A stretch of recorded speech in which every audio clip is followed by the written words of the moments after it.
سلام البنات، شفت لكم واحد الوصفه اللي سهله مكوناتها بسيطه. غادي ناخذ واحد نص فلفله حلوه مع 4 ديال المطيشات ونخليهم كيغلاو في الملحه على جنب.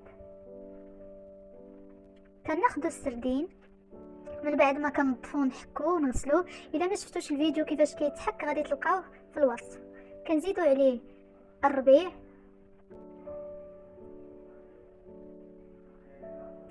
وكنزيدو عليه معلقه كبيره ديال الكمون، معلقه ونصف ديال الكمون،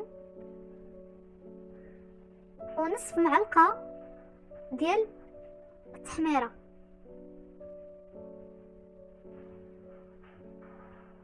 كنزيدو سكينجبير نص معلقه كبيره، وكنضيفو كذلك نص معلقه كبيره ديال الخرقوم.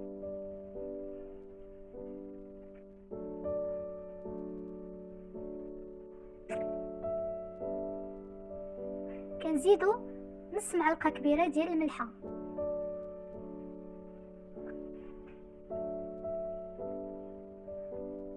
وكنضيفو كذلك نص معلقه كبيره ديال الهريسه.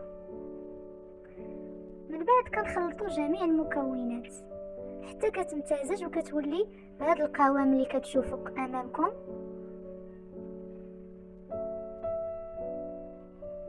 من بعد كنرجعوا لدوك المكونات او حبات الطماطم والفلفل اللي خليناهم كيغليو باش كنطحنوهم.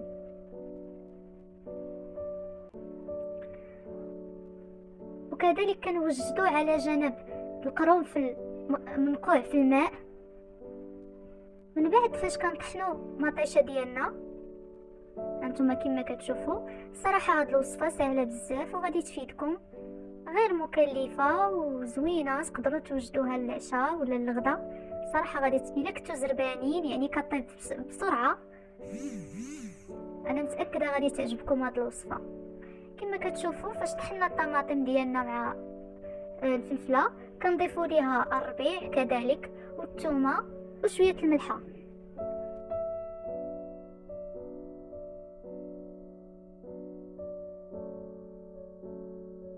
صراحه وصفه سهله. الا كنتو اول مره كتشوفوا القناه ديالي كنتمنى انكم تشتركوا وتفعلوا الجرس، وما تنساوش تبركوا على داك الزر ديال الاعجاب حيت هو اللي كيشجعني بزاف باش نزيد نعطيكم افكار اللي غادي تنفعكم بزاف. تقدروا تكتشفوا القناه ديالي، اكيد غادي تعجبكم والفيديوهات ديالي غادي ينالوا الاعجاب ديالكم حيت مفيدين بزاف، فيهم شي حوايج اللي بزاف ديال الناس ما كيعرفوهاش. المهم كنكبوا الخليط ديالنا في المقله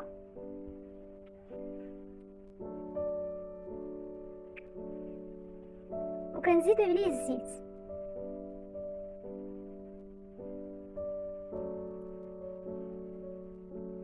وكنحركوا الخليط ديالنا مزيان.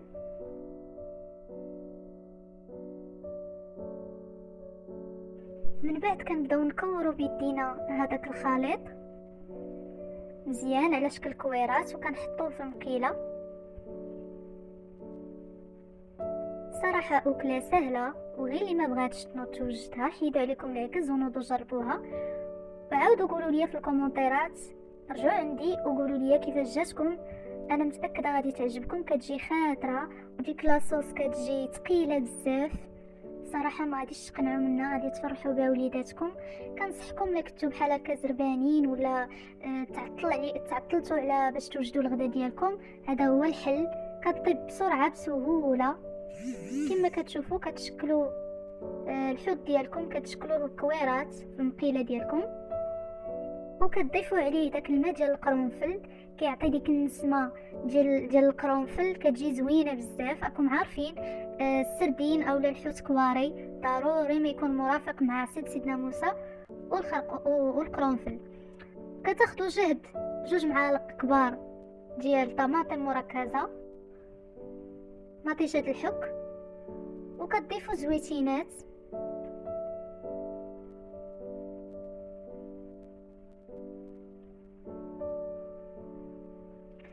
وكتشكلوه بحامض مصير كيجي تا هو كيطلق ديك النسمه ديالو، كيعطي واحد المذاق هائل.